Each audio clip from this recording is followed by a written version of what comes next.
Hello guys! Hello Sagittarius! Welcome dito sa aking channel, Kapalaran 888 Sagittarius. Alamin natin kung ano ang messages, vibration, gabay, energy para sa inyong lahat. General reading, so pwede kang makaresonate. Gamitin mo yung intuition sa panonood. Okay. Sagittarius, Cornocchio pa.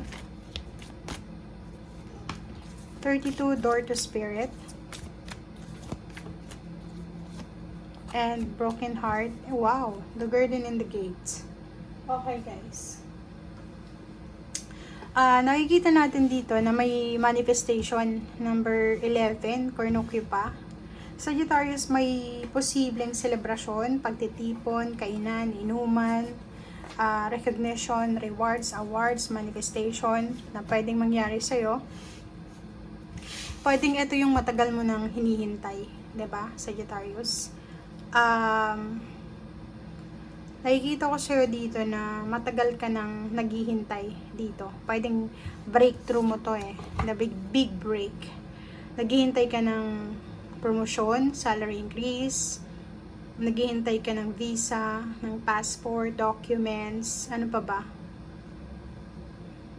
Maganda to kasi parang sobra kang naging patient dito sa paghihintay, 'di ba? Hindi ka masyadong malungkot kahit na naghihintay ka. So, broken heart. Ay, kita ko siya dito. Posibleng may Sagittarius na kakabreak lang sa kanyang relationship or hindi maganda yung relationship niya. Pero, luckily, sobrang ganda ang darating sa kanya sa usaping financial. Ganun talagang buhay diba? Hindi ibibigay sa atin lahat ng gusto natin. Walang perfection, na magandang love life, mayaman pa.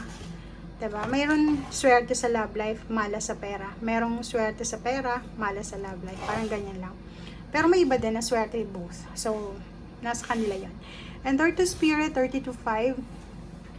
If marami kang mga inaalala, concern, like pera, or sa choices mo, decision making regarding money, work, travel, or kung ano pa man, sinasabi ng barahan na makipag-usap ka sa iyong spiritual helpers, guides, sa iyong guardian angel, and mag-pray.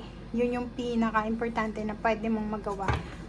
Kung medyo may mga fear, confusion kayo na nararamdaman.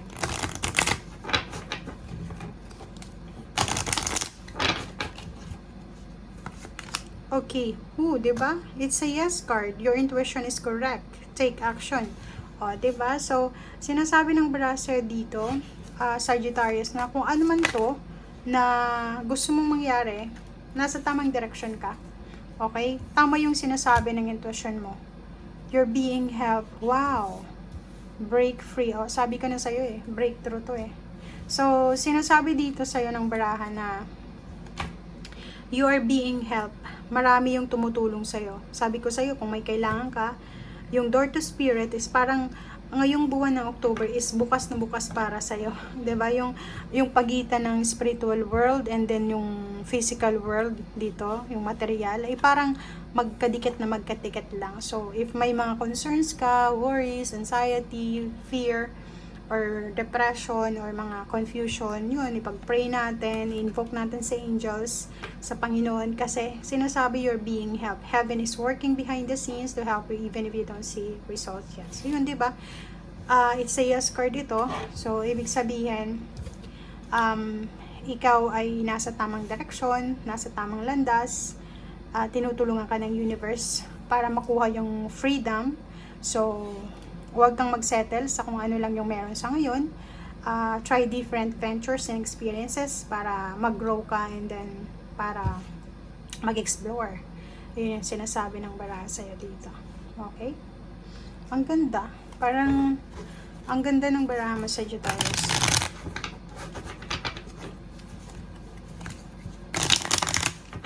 Parang sinasabi sa'yo na hindi ka pwedeng mag-stay sa isang lugar.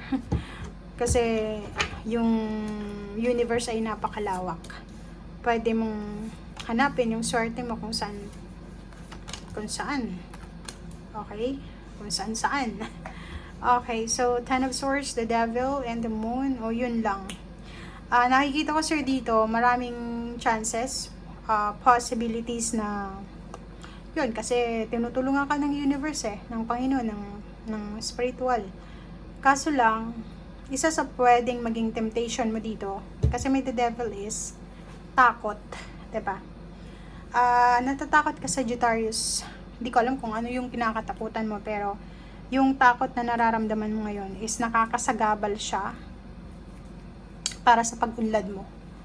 Pwedeng takot sumakay sa eroplano. Gustong mag-abroad pero takot sumakay sa eroplano. Pwedeng gustong makapasok sa isang malaking kumpanya pero takot na sa interview or exam. Parang ganun. So kung ano man tong kinakatakutan mo, yun yung pwedeng maging distraction or pwedeng maging sagabal sa kung ano man ito na trabaho, kung ano man tong source ng income, source ng financial. Ang sinasabi sa'yo dito ng baraha, walang imposible. Napakasipag mo Yung freedom, yung breakthrough na minamanifest mo, pwede mo yung makuha kasi walang pwedeng i-question sa'yo sa pagiging masipag mo. Sobra kang workaholic. Magaling ka din makisama. Yun lang, parang kulang ka sa tiwala sa sarili mo. And 10 of Swords, sinasabi sa'yo na masyado kang naapektuhan ng mga sinasabi ng mga tao sa paligid mo.